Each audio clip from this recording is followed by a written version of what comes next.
इस कार्यक्रम के पुण्यार्जक हैं स्वर्गीय माताजी श्रीमती मनोरमा जैन, श्री संतोष कुमार जैन, श्रीमती निर्मला जैन, भ्रातृ एवं भ्रातृवधू श्री प्रदीप जैन, श्रीमती प्रीति जैन, पुत्र एवं पुत्रवधू लकी जैन, शिवानी जैन, पौत्र अनिकेत जैन, पौत्री अवनी जैन, पुत्र यश बिट्टू, पुत्री दामाद पिंकी जैन विकास जैन, दोहित्र देवांश जैन, पुत्री एवं दामाद रिंकी जैन जय जैन, दोहित्र अरिहंत जैन खुशी जैन, फर्म संतोष जैन केटरर्स, सागर मध्य प्रदेश।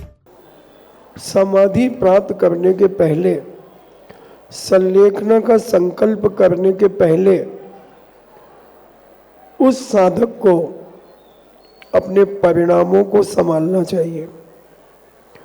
अगर परिणाम संभलते हैं तो समाधि संभल जाती है, और अगर परिणाम बिगड़े रहते हैं, शरीर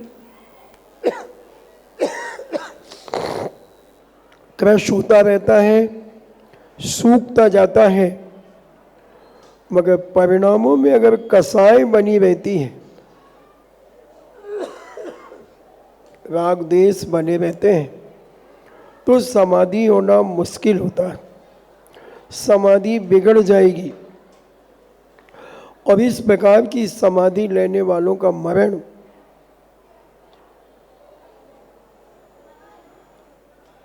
ऐसे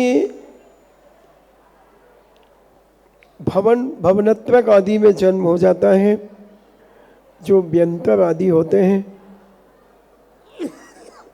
जोशी आदि विमानों में जन्म ले लेते हैं। इसलिए जैनाचार्यों ने कहा कि अगर किसी को जवाब देते हो तो गुस्से में जवाब मत दो। जवाब तो देना है, क्योंकि सामने वाले ने हमसे कुछ कहा है, और अगर जवाब ना दे तो बहुत अच्छा है।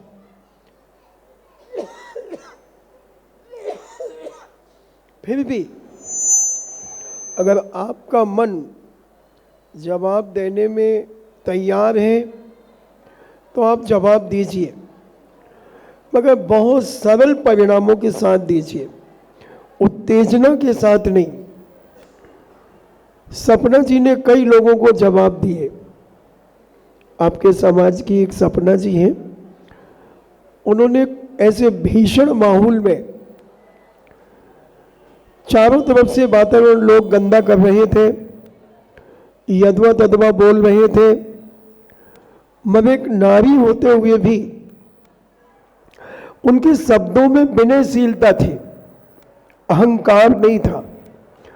और नारी अगर जब जवाब देने पे तुल जाए तो बड़े बड़े मुछंदर भी पीछे हो जाते हैं। इतने गंदे शब्द बोल सकती है एक नारी। जहाँ विवेक होता है, जहाँ संयम होता है, जहाँ माता पिता के संस्कार होते हैं, कुल परंपरा होती है, धर्म सामने रखा जाता है कि हम किस धर्म से हमने जन्म लिया है, क्या हमारा मजहब है, ये ज्ञान जिसके अंदर होता है, वह व्यक्ति के मुख से क्रोध में भी निकृष्ट शब्दों का प्रयोग नहीं होगा। जवाब शालीनता पूर्वक दिया जाएगा। और ऐसा व्यक्ति जब अंदर से इतना सरल होता है तो वह व्यक्ति अपनी समाधि कर सकता है। ऐसा जैनाचार्य कहते हैं, कुछ नहीं है बंधुओं जैन धर्म। जैन धर्म है केवल परिणामों का खेल, और जितनी ये बाहर की साधना की जाती है, त्याग तपस्या की जाती है, उन्हीं परिणामों को सरल बनाए रखने के लिए की जाती है कि हम और कितना सरल बना सकते हैं इन्हें। क्योंकि परिग्रह बढ़ेगा,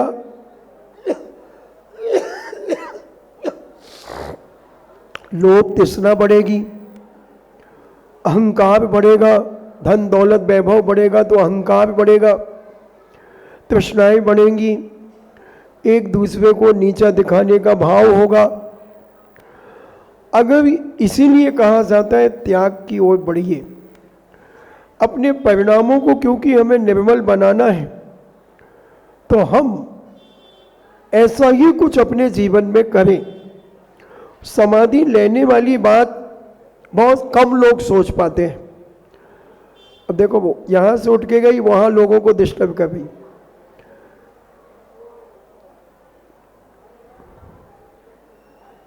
ये कहलाती है पापने। कहते ना, कर्म डसे जब जानियो जिनवानी न सुहाए, के ऊंगे के लड़ मरे, के उठ घर को जाए। अब इतनी अच्छी बैठे थे, इधर से उठी, कोई बात नहीं। अब वहां उन दो बेचारी महिलाएं सुन रही थी, उनको कुछ ना कुछ कहने लगी। ये मिथ्या दृष्टि जीव कहलाते हैं।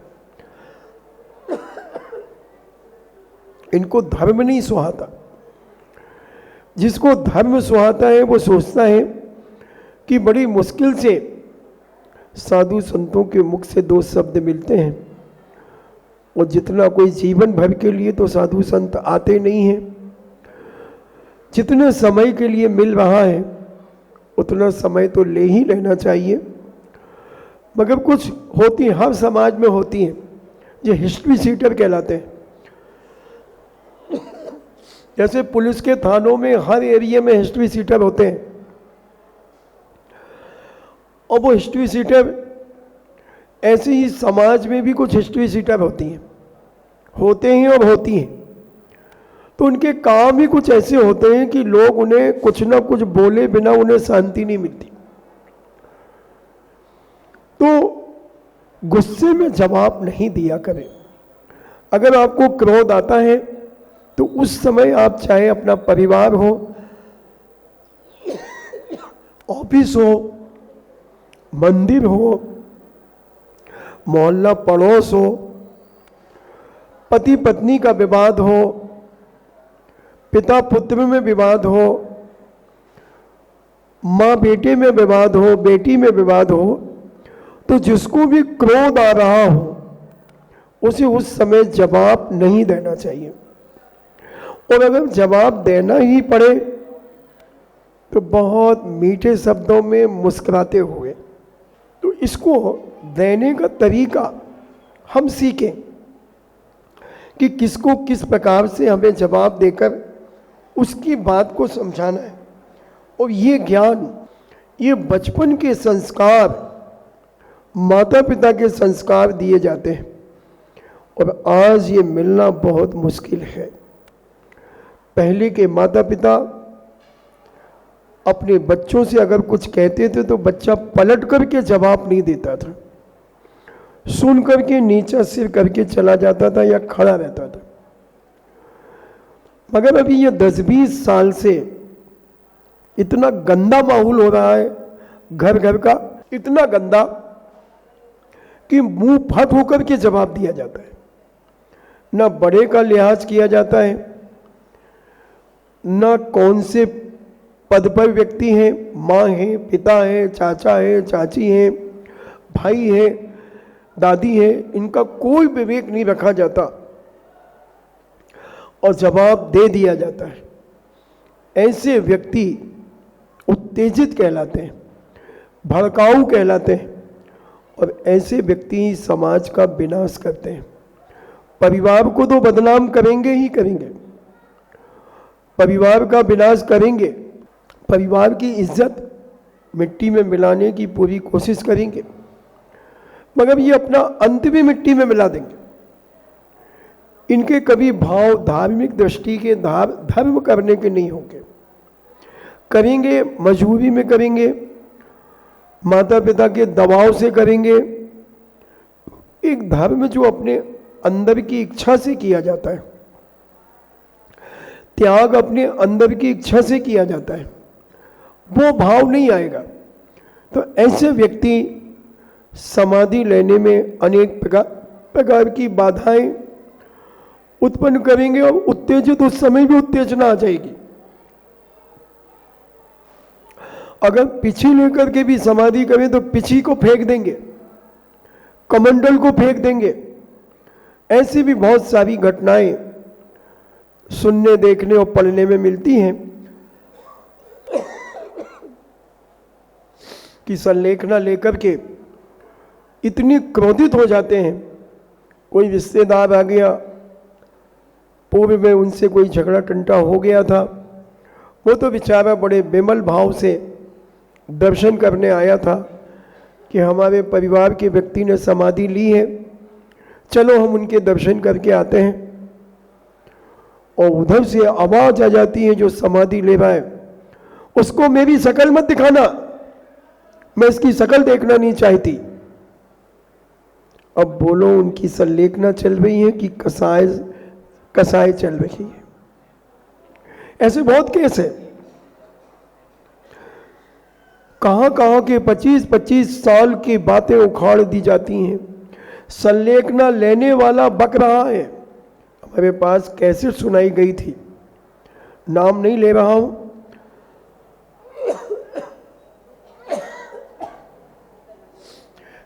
तो ऐसी संलेखना चलते समय उन्होंने किसी को देख लिया और वो बेचारा बहुत विनय से हाथ जोड़ता हुआ, विनय करता हुआ आ रहा है कि चलो दर्शन कर ले, जो पुराना हो गया उसे कौन, सब भूलो भालो और दर्शन करते हैं, क्योंकि संलेखना सबसे बड़ा धर्म माना जाता है। और उस छपक के दर्शन करना, हमारे आचार्य कहते हैं कि अगर तुम श्री सम्मेद शिखर की वंदना के लिए भी अगर जा रहे हो और रास्ते में किसी संलेखना चल रही हो किसी छपक की, तो शिखर जी जाने का मन बदल देना और उनके दर्शन कर लेना। उस संलेखना लेने वाले के दर्शन करना और भाव बनाना कि हे भगवान, वो दिन कब आए कि मैं भी ऐसी संलेखना लेकर के मरूं। और अगर कोई आ जाए वो संलेखना लेने वाला उत्तेजित हो जाए, कसाई से भर जाए, यद्वा तद्वा अपशब्द का प्रयोग करने लगे, तो ये उसकी नादानी है। उसने संलेखना अच्छे भावों से नहीं ली। संलेखना लेने के बाद निमित्त, सब प्रकार के निमित्त मिलेंगे और उन निमित्तों में भड़कना, और अच्छे निमित्त मिलते हैं संलेखना लेते समय। अब हमारा उपादान अगर खोटा हो, हमारे अंदर के परिणाम खोटे हो, तो कौन क्या कर सकता है। इसलिए जैनाचार्य कहते हैं अंदर के परिणाम कब अच्छे होंगे, जब हम एक दूसरे को सहयोग देने का भाव बना करके रखेंगे, जिसे हेल्प कहते हैं। हेल्प, जिसकी आवश्यकता जिसे हो उसकी सहायता करना। हम सहायता करते तो हैं, मगर उनकी करते हैं जो हमारे परिचित में होते हैं, जो हमारे होते हैं। वो सहायता नहीं है, वो तो आपने अपनी रिश्तेदारी निभाई है, आपने अपना व्यवहार अच्छा किया है और उसे दबा के रखा। कभी जरूरत पड़ेगी तो अपन कहेंगे ध्यान रखना, हमने तुम्हें सहयोग दिया था और तुम मौके पे हमारा सहयोग नहीं दे रहे हो, हमने इतना सहयोग दिया था तुम्हें। तो ये सहयोग नहीं है। सहयोग वो होता है, उपकार वो होता है, सहायता वो होती है कि किसी भी व्यक्ति को आवश्यकता है और हमारे पास वो चीज एक्स्ट्रा है तो हम उसे दे सकते हैं। वो सहयोग है, वो हेल्प है, वो उपकार है। और ऐसा करने वाले के परिणाम जो उपकार करते हैं, जैसे उन्होंने कहा आज 500 कंबल बटेंगे मेरे तरफ से, किसको बटेंगे ये नहीं, जिसको आवश्यक होगा उसको दिए जाएंगे। रात को 12 बजे निकल गया आदमी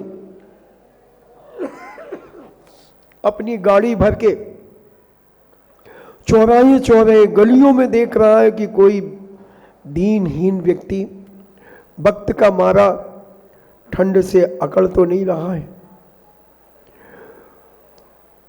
और कांप रहा था ठंड से, और हमने एक कंबल उसे उड़ा दिया। ये कहलाएगा उपकार, ये कहलाती सहायता, उससे मिलेंगी दुआएं। बंधुओं, गरीब आदमी अपने बिल पापा भी जीता है।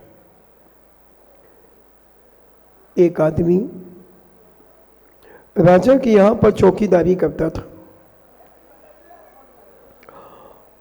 और बरसों से कर रहा था। उस गरीब के पास कुछ नहीं था, एक पतला सा कुर्ता और धोती और एक साफा कान बंद किए हुए था,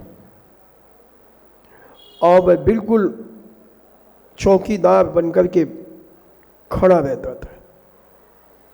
राजा साहब एक बार बहुत वर्षों के बाद लौट करके आ रहे थे, रात्रि में चौकीदार को देखा। बोले, चौकीदार साहब। बोले, साहब सर। राजा साहब बोलिए। बोले, तुम ठंड में ऐसे ही रहते हो इस एक कुर्ते में?